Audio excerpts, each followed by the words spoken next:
Europe 1, Village Média. Philippe Vandel. Retour dans le Village Média en compagnie de Nicolas Taverneau, le patron d'M6, qui a passé un très très bon été, des audiences records, le meilleur été sur la cible ménagère depuis 10 ou 11 ans, on connaît la recette, des programmes frais et non pas des rediffusions. Alors je ne vous demande pas de voler au secours de la victoire et nous expliquer que vous êtes ravis, mais expliquez-nous, moi j'ai toujours cru, on m'a toujours dit que l'été, il fallait faire des rediffusions parce qu'il n'y avait personne devant la télévision. Alors, donc, il y a du monde devant la télé. Quand on dit qu'il n'y a personne, il y a un peu moins de monde quand il fait beau, mais il y a beaucoup de monde devant la télé. Un Français sur deux regarde la télé tous les jours.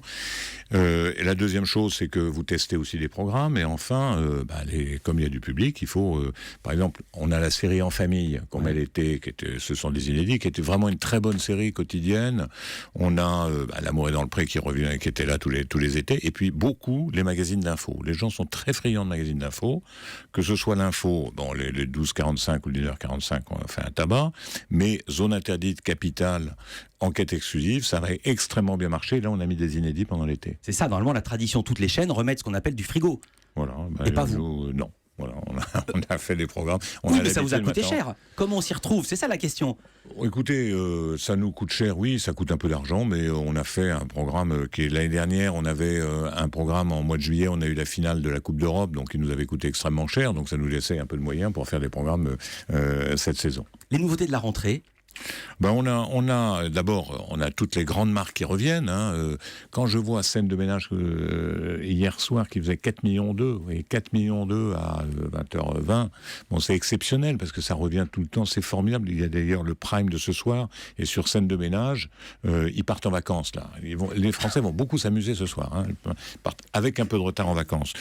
Donc on a pas mal de nouveautés. Donc, il y a la Nouvelle Star qui va revenir. Oui. C'est un pari. Je crois qu'il y a un très bon jury. Moi, j'ai vu quelques images formidables. Scheim présente très bien.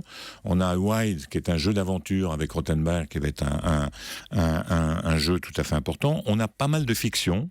Quadra qu'on a annoncé, qui est une très très bonne, très amusante fiction, sur son nom l'indique. Et puis on a quelques dramatiques qui vont venir dans le... Qu'est-ce que vous appelez des dramatiques? J'ai pas entendu ce mot-là depuis 20 ans. Il faut s'habituer. Des dramatiques, ça veut dire quelque chose où on rit pas, forcément. Ah mince, ça m'a fait rigoler. Ça peut être des thrillers. Voilà. Et une ambition intime, Karine Le Marchand revient, mais plus avec des politiques, si je suis bien informé. La saison politique est un peu passée, elle reviendra certainement avec des politiques. Bon, Karine, on est content parce qu'on a renouvelé le bail avec Plaza là, pour plusieurs années. Et on lui a confié Ambition intime qui avait très bien marché avec des stars. Donc elle fait ça avec Dubosc le prochain. Et comme elle a pas mal de talent, pour les faire parler, on va avoir des choses très amusantes. M6 n'est pas en difficulté financière, c'est un euphémisme, loin de là. Vous connaissez le montant de votre trésorerie nette? Oui, ça dépend, une fois qu'on aura payé RTL ou pas. On parlera d'RTL. Ça nous coûte des sous. Je veux dire, pourquoi je vous pose la question, serez-vous présent à l'Euro de football, à la Coupe du Monde qui arrive là en Russie et ensuite à l'Euro? Non, la Coupe du Monde, là, celle qui arrive en Russie, a été achetée par beIN Sport et TF1, qui l'ont en exclusivité cet été.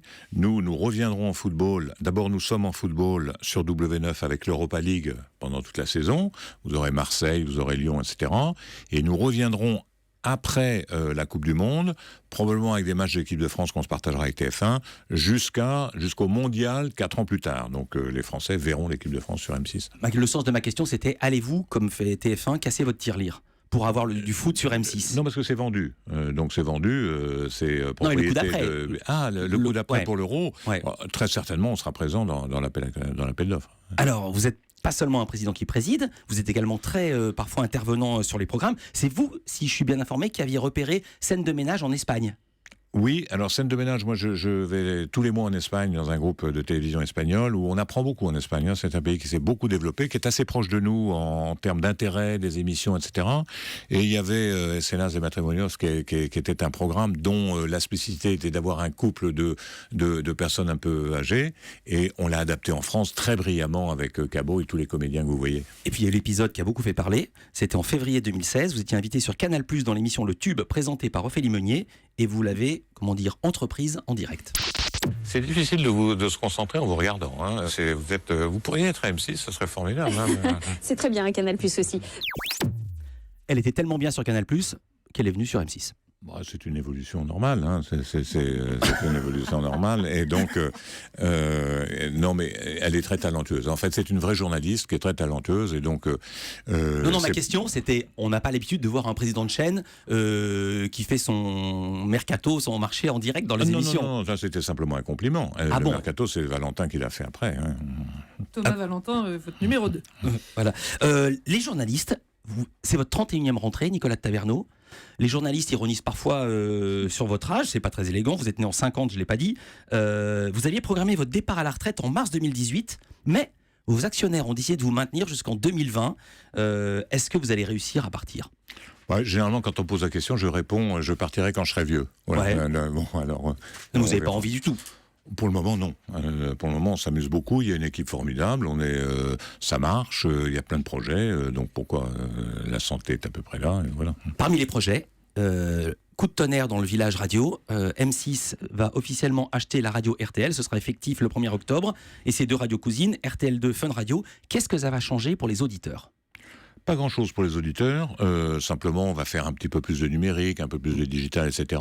Mais les lignes éditoriales resteront indépendantes et Laurent Ruquier restera sur France Télévisions. Voilà, donc on va pas mettre... Il y a pas mal de gens d'M6 qui vont dans des émissions d'RTL, mais il n'y a pas d'exclusivité, et donc les lignes éditoriales resteront. Y compris sur Fun Radio ? Y compris sur Fun Radio. On a déjà des partenariats avec Fun Radio, on ne va pas changer ce qui marche bien. On pouvait entendre ceci sur Fun Radio avant-hier soir dans l'émission Le Night Show. Et puis on est avec Mathias de Lourdes. Alors Mathias nous a appelé parce qu'il a découvert une catégorie de porno que je ne connaissais pas. C'est une catégorie qui regroupe les femmes qui aiment faire des choses avec des poignées de porte. Oui, le dark snob. C'est ça, Mathias. Hein. Ah ouais. Bon, alors tu sais que j'ai fait mon travail d'investigation, journaliste. Je suis allée voir. Ouais. Et effectivement, ce sont des jeunes filles en position explicite qui lèchent sensuellement des portes ou autres. Alors moi, je suis pas allée dans les trucs trash, mais ça existe, c'est vrai. Je connaissais pas non plus, mon pote. Hein. Ouais, c'est chelou, ouais. Ouais, c'est chelou, hein. Je voyais vous tenir la tête, Nicolas de Taverneau. Non, nous on a beaucoup d'émissions de déco sur M6, donc il y aura peut-être des collaborations à faire.